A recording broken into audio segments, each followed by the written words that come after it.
Olá, meu irmão, minha irmã, seja bem-vindo mais uma vez essa semana ao nosso canal, onde nós estamos trabalhando os livros do Pentateuco. Eu, Diácono Luciano, estarei acompanhando vocês, onde nesse nosso encontro de hoje falaremos sobre o livro de Números. Você que não é inscrito ainda no nosso canal, por favor, se inscreva e acompanhe assim a cada novo vídeo, cada nova edição que nós fizermos, você também estará recebendo e também poderá estar assistindo os vídeos que nós já postamos anteriormente. Sem mais delongas, vamos ao encontro de hoje.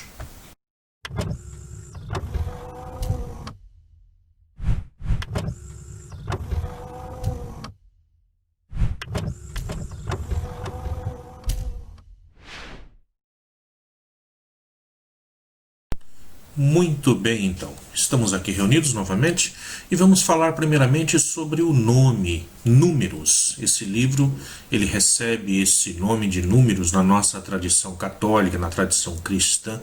Entretanto, não é esse o nome que é dado ao livro inicialmente na cultura hebraica, na cultura daqueles que escreveram esse livro. Esse livro leva o nome inicial, portanto, em hebraico, de Bemidbar. Bemidbar significa dizer no deserto. Em grego, ele vai ser traduzido, portanto, depois pela palavra aritmoi, ou números. Seguindo a tradição grega, nós vamos ter então esse nome, livro de Números. O nome ele foi dado por retratar o recenseamento feito por Moisés no deserto. Mas não se restringe somente a isso. O livro vai tratar de outras coisas também, além do recenseamento. Ele contém outras leis e narrativas da caminhada do povo até as margens do Jordão, de toda a saída do povo lá da região do Sinai até a chegada ali na beira ali da terra prometida. O livro, portanto, ele vai narrar a transferência do povo do Sinai para as estepes de Moabe, onde se prepara para entrar na terra prometida. Então é toda essa caminhada, e o livro vai justificar também, num determinado momento, nós vamos tratar disso, vai justificar por que o povo passa 40 anos no deserto. Então imaginem vocês, da saída do Egito, da região do Egito, de onde eles estavam, ali da região do Nilo, até chegar a essa terra prometida, até chegar ali na região de Canaã, hoje se faria esse trajeto aí de carro em aproximadamente 16 horas. Isso contando algumas paradas aí, 16 horas de viagem. Por que o povo demoraria 40 anos então para chegar até essa terra prometida? Então é aqui no livro de Números que nós vamos entender o que isso acontece, por que isso acontece, por que tanto tempo assim até chegar então a essa terra prometida. Então, esse livro ele pode ser dividido assim em 3 blocos, para a gente poder compreender melhor, nos aprofundarmos na sua leitura. Grande parte dos especialistas o dividem em 3 blocos. No primeiro bloco, seria lá do capítulo 1 ao capítulo 10, nós vamos ter os filhos de Israel no Sinai, quando o povo ainda está lá na beira do Sinai, se preparando para a saída, para fazer essa caminhada. Depois nós teríamos Números do capítulo 11 até o capítulo 22, onde vai narrar essa caminhada desde o Sinai até eles chegarem às estepes de Moabe, até estarem ali próximo a Moabe. E depois do capítulo 22 ao capítulo 36, o livro vai narrar o que acontece nessa chegada, o que vai acontecer com eles ali nas estepes de Moabe, como que eles vão se comportar ali, tudo o que vai acontecer dentro dessa narrativa, dessa permanência nesse território. Então vamos lá, falando então a partir do primeiro momento, desse momento em que a comunidade se reúne lá aos pés do Sinai, se preparando para a saída, do capítulo 1 ao capítulo 10. Então esta é a primeira parte do livro de Números, que narra o que vai acontecer nos últimos 19 dias em que os filhos de Israel permaneceram lá no Sinai. Então isso a gente vai ver nos 2 primeiros capítulos, né? E nos 4 primeiros capítulos nós vamos ter informações sobre, primeiro, qual que é a origem divina da organização da comunidade de Israel. Então, se nós temos um Deus que vem para habitar com esse povo, como que vai se dar essa origem divina? Onde que está isso? Então, nós vamos ver isso no capítulo, nos 4 primeiros capítulos. No livro, fala-se, de um lado, do recenseamento e da organização da parte leiga das tribos. As tribos não são formadas somente de sacerdotes, mas da parte leiga. Como que essa parte leiga tem que se comportar, deverá se comportar? Então o livro vai estar tratando disso.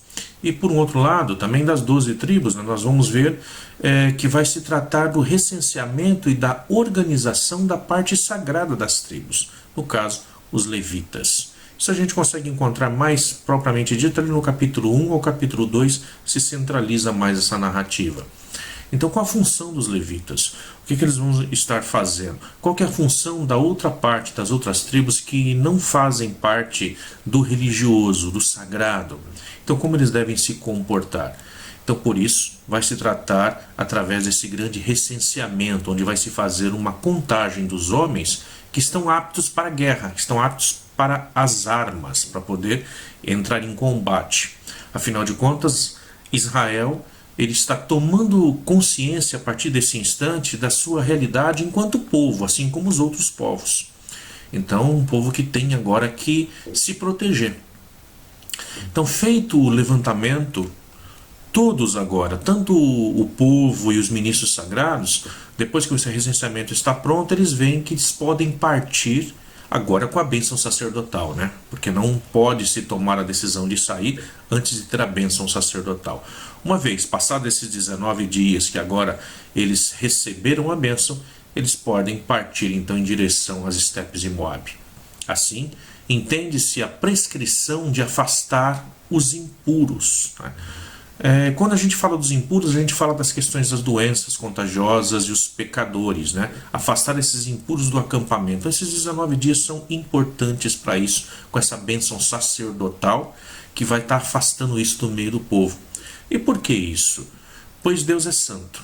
Nós vamos dizer isso sempre na nossa liturgia, né? Kadosh, Kadosh, Kadosh, 3 vezes santo. Deus é santo. Então, assim como nós vimos lá no livro anterior, no livro de Levíticos, se fala que se nós temos um Deus que somente Ele é santo, o seu povo, o povo escolhido por Deus, também tem que ser santo. Exatamente aqui retoma essa teologia. Pois se Deus é santo, exige a máxima santidade e pureza também do seu povo. Então, antes dessa caminhada, antes dessa marcha, esse povo tem que ser santificado. E aqueles que são impuros têm que ficar para trás, já não vão sair com esse povo então. Ainda em Números capítulo 7 e capítulo 8, é descrito o início do culto no lugar adequado, com oráculos divinos. Então, é onde nós vamos ter agora ali o sacerdote que vai fazer a sua comunicação com Deus, e a partir dali ele vai dizer o que Deus determina, onde é o lugar onde se pode fazer o culto. Então, no capítulo 7 e o capítulo 8 vão tratar disso. Já o capítulo 9 e 10 são descritos os últimos preparativos para a primeira partida do Sinai. Isso com a celebração da Páscoa. Então ali se tem a grande celebração, e essa celebração, portanto, vai marcar agora a partida, a saída do povo dessa região, da região do Sinai. Então, lembrando de novo todo o caminho percorrido até aqui. O povo sai do Egito, vão até o Sinai. No Sinai eles recebem então as tábuas com os mandamentos. Ali eles fazem uma aliança com Deus. Aí tem essa preparação, onde ali eles permanecem durante um certo tempo. Agora, 19 dias de preparação para a saída, para essa caminhada em busca da terra prometida. Deus prometeu, Deus cumpre. Então, desse capítulo do 1 ao 10, nós vamos ter toda essa preparação.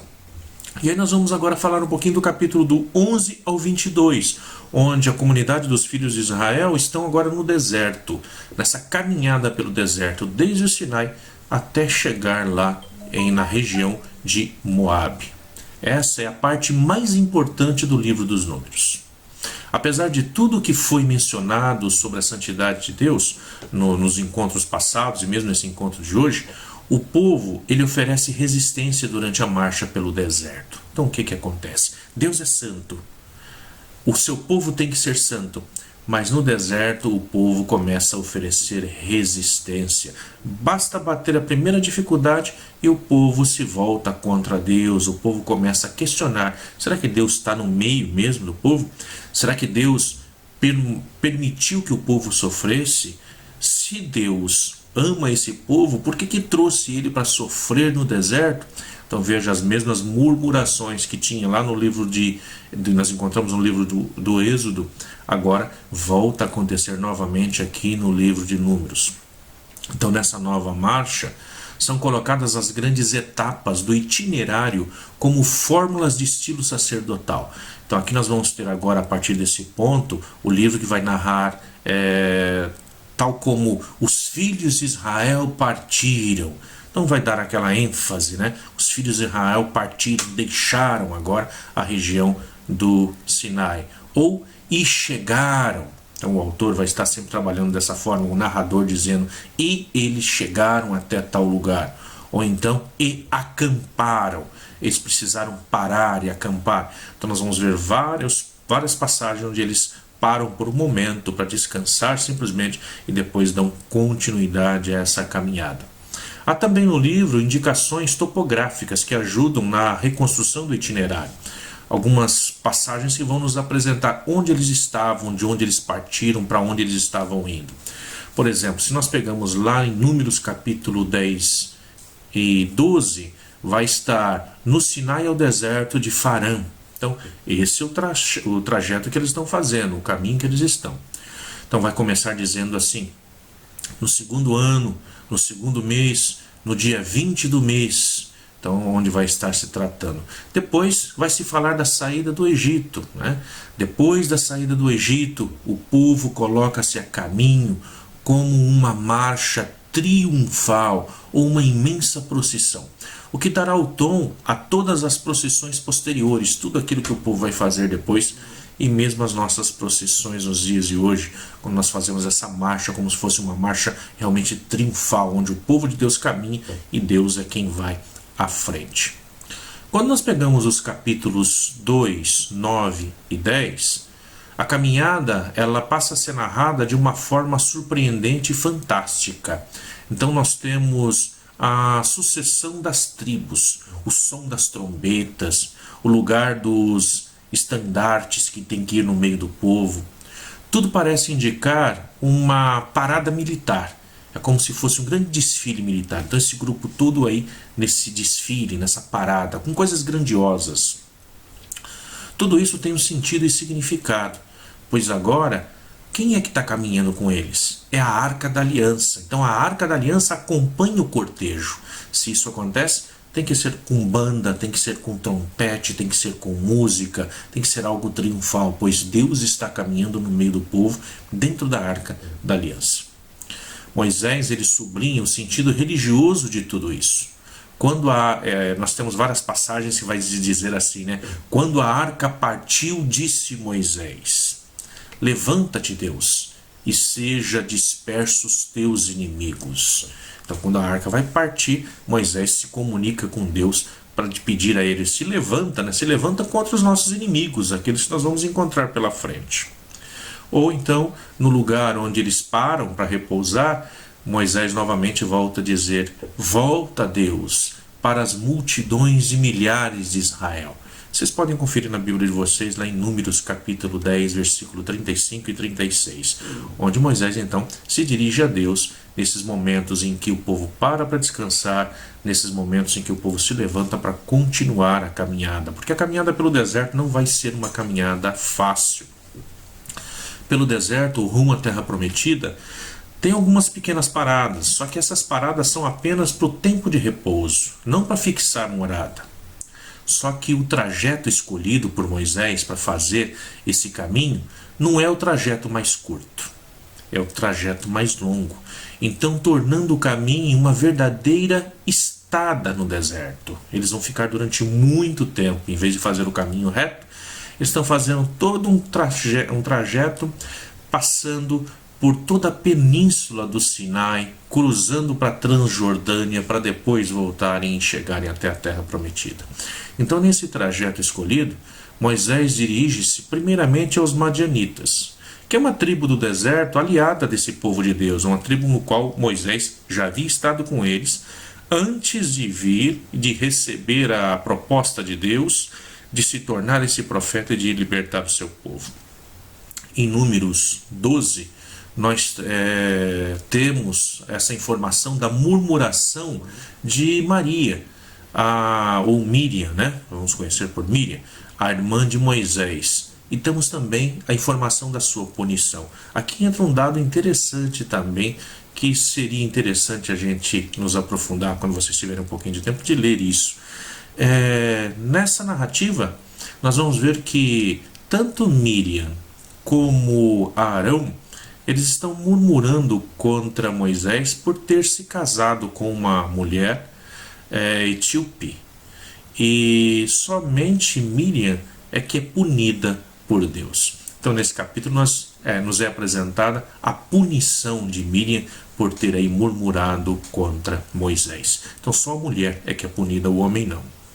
Então, nós vamos ter depois aí, nesse decorrer desse bloco, onde eles estão caminhando aí pelo deserto, nós vamos ter lá do 13 ao 14, do capítulo 13 ao 14, nós temos o reconhecimento de Canaã. Então, o povo já se encontra às portas da terra prometida, já estão ali perto da terra prometida. Só que eles estão com medo, eles não conhecem o que tem pela frente, eles não viram ainda o que se encontra nessa terra prometida. Portanto, é necessário enviar algumas pessoas para reconhecerem o local, para ver o que os espera. Então Moisés, ele vai pegar e enviar alguns exploradores, Números capítulo 13. Mas esses, quando voltam, eles vão narrar aquilo que eles viram e os desafios que eles encontraram. Então eles vão dizer, nossa, a terra lá é terra de gigantes, eles estão todos armados, nós jamais vamos conseguir entrar, nós jamais vamos conseguir vencer esse povo. E quando eles começam a falar assim para o povo, é claro, o povo vai ficar com medo. Afinal de contas, foram só esses exploradores que foram até lá e não todo o povo. Então eles começam a ficar com medo. Ou seja, mais uma vez, recusam-se a acreditar na força de Deus. Isso a gente vê lá em Números 14.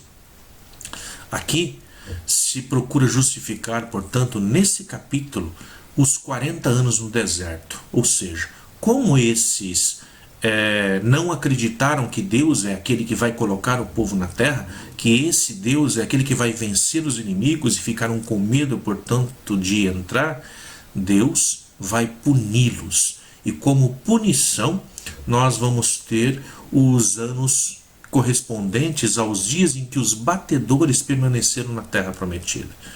Vamos explicar isso melhor. Então esses batedores, esses exploradores que foram para conhecer o território, eles viram lá esses gigantes, essas pessoas todas armadas, bem armadas, eles voltam para dizer a Moisés, é impossível entrar. E eles ficaram lá no território 40 dias. 40 dias eles ficaram no meio do povo para poder examinar, para poder ver o que seria possível. Quando eles voltam e dizem, não é possível, Deus castiga o povo dizendo, porque vocês não acreditaram em mim, vocês vão ficar agora 40 anos então no deserto como castigo, até que vocês possam entrar nessa terra prometida, porque não confiaram em mim. Isso a gente pode conferir lá no capítulo 14, versículo 33, 34, vai estar falando sobre essa punição então que é dada ao povo. Depois, o livro vai falar um pouquinho, lá no capítulo 15 ao capítulo 19, vai falar sobre a revolta de Coré e o estatuto sacerdotal. Nesse ponto, trata-se de uma seção com prescrições diversas relacionadas com o sacrifício e as oferendas, principalmente as oferendas vegetais. Então, como fazer isso? Então, segue-se 3 prescrições sobre a expiação pelas faltas involuntárias. Então, o que tem que fazer? Qual que é o sacrifício que eu tenho que apresentar a Deus caso eu tenha cometido uma falta, mas que foi involuntária? Eu fiz algo, mas que eu não queria ter feito. Aconteceu um acidente. Então, qual é a prescrição para isso? E depois também o livro vai tratar sobre a lapidação no caso da violação do sábado. Lapidação é a morte realmente por apedrejamento para aquele que violou o sábado, aquele que trabalhou no sábado. Então, como que deve se proceder com relação a essa pessoa? E depois também sobre as franjas das vestes, para as pessoas se lembrar de todas as leis do Senhor. É comum nós vermos em filmes, por exemplo, onde se tem os judeus caminhando pelo deserto, onde retratam a saída de Moisés, se utilizarem um tipo de camisa, uma camiseta, que vai por baixo de tudo. E essa camiseta ela tem algumas franjas, tem 4 franjas que passam abaixo das nossas roupas. Isso é para que se fique fixado realmente na mente da população, todas as vezes que eles olharem e virem aquelas franjas, eles se lembrarem das leis de Deus, eles se lembrarem que Deus é maior do que eles. Então também se segue aí nesses capítulos 15 a 19 as prescrições sobre essa franja, sobre essas vestes que o povo tinha que usar. E depois, no capítulo 20 ao capítulo 21, vai falar sobre a marcha de Cádiz ao campo de Moabe, a saída de Cádiz até chegar no campo de Moabe. O autor, ele narra os últimos acontecimentos antes de chegar às planícies de Moabe, nas margens do rio Jordão. Isso a gente consegue conferir lá em Números, no capítulo 22, versículo 1. Então, embora Deus ele castigue seu povo, mas Deus também protege esse povo. Como ele protege?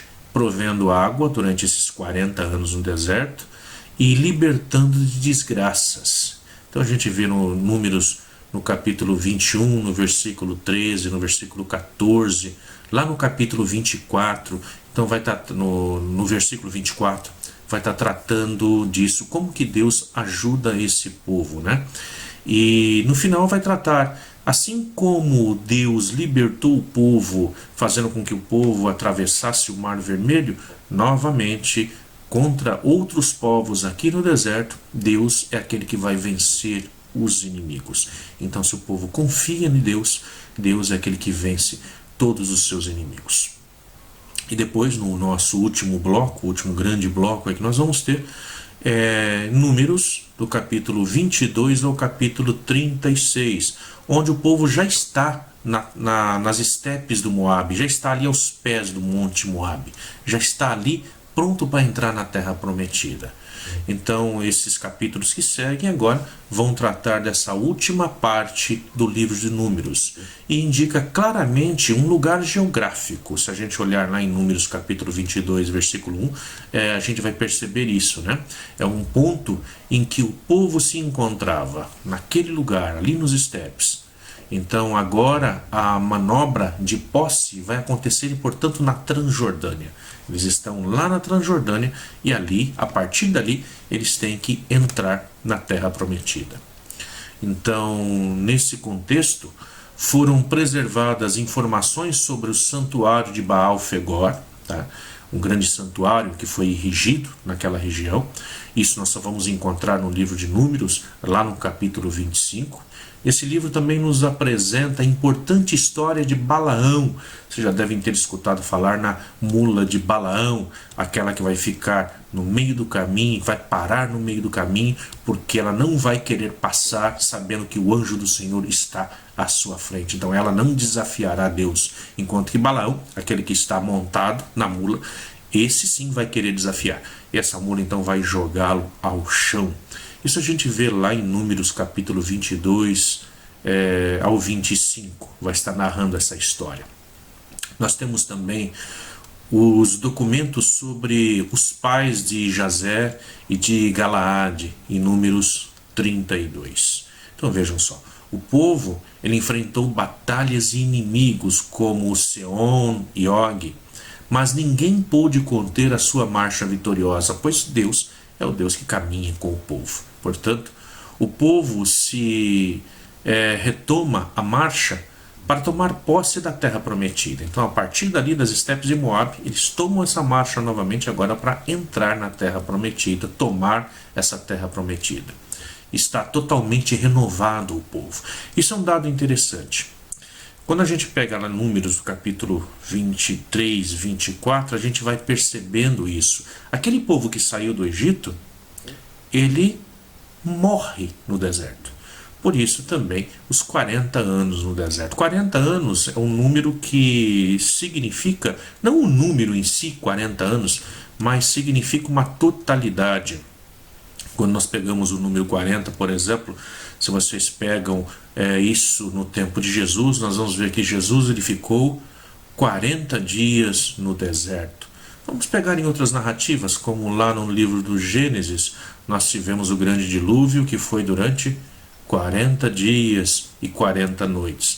Aqui agora esse povo aí que vai ficar 40 dias no deserto.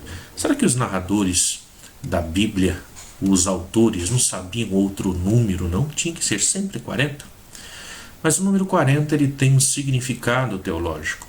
O número 40 significa uma totalidade de tempo, significa uma geração. Ou seja, se morria aí de velhice aos 40 anos. Portanto, 40 anos é o tempo de uma geração completa.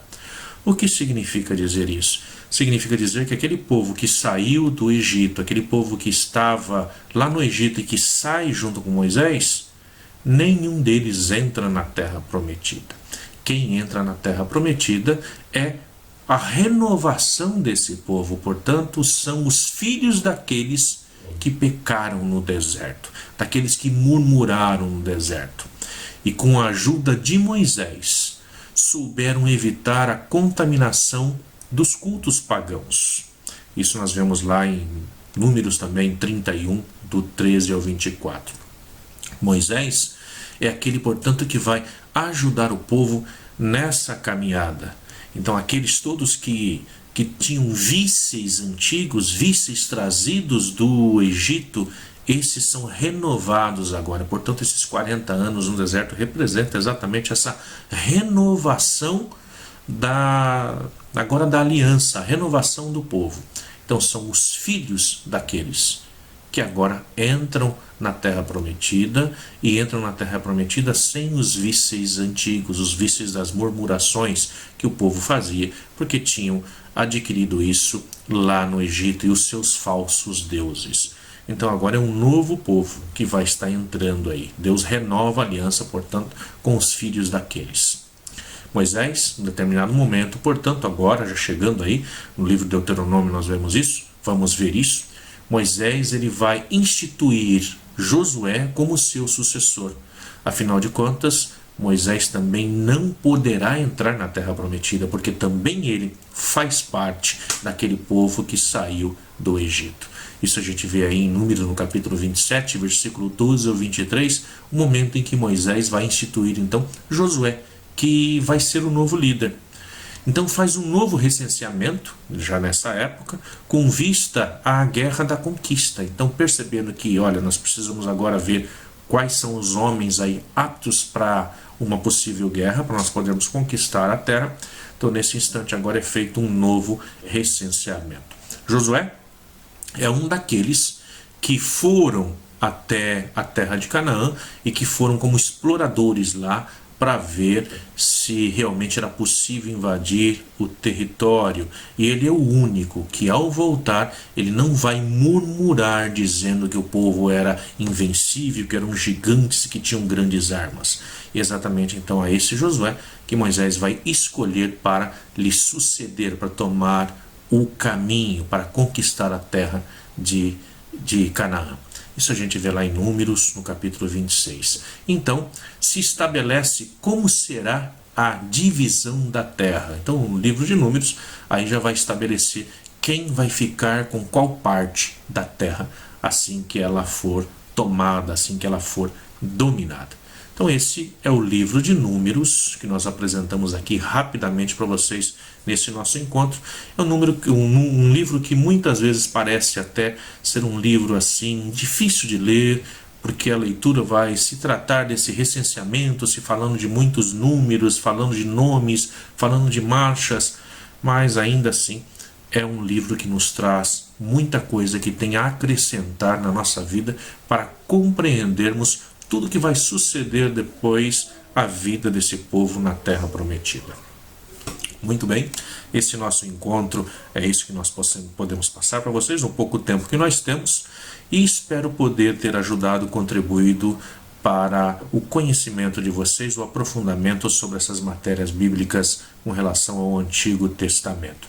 O nosso próximo encontro, nós vamos estar falando um pouco então sobre o livro de Deuteronômio, onde nós terminaremos então os nossos encontros sobre o Pentateuco. Muito obrigado. Você que ainda não é inscrito, se gostou ou se quer conhecer um pouquinho mais, por favor se inscreva, dê o seu joinha, toque aí o sininho e continue nos acompanhando também nas matérias em que nós falamos sobre o Novo Testamento. Fiquem com Deus e até a próxima.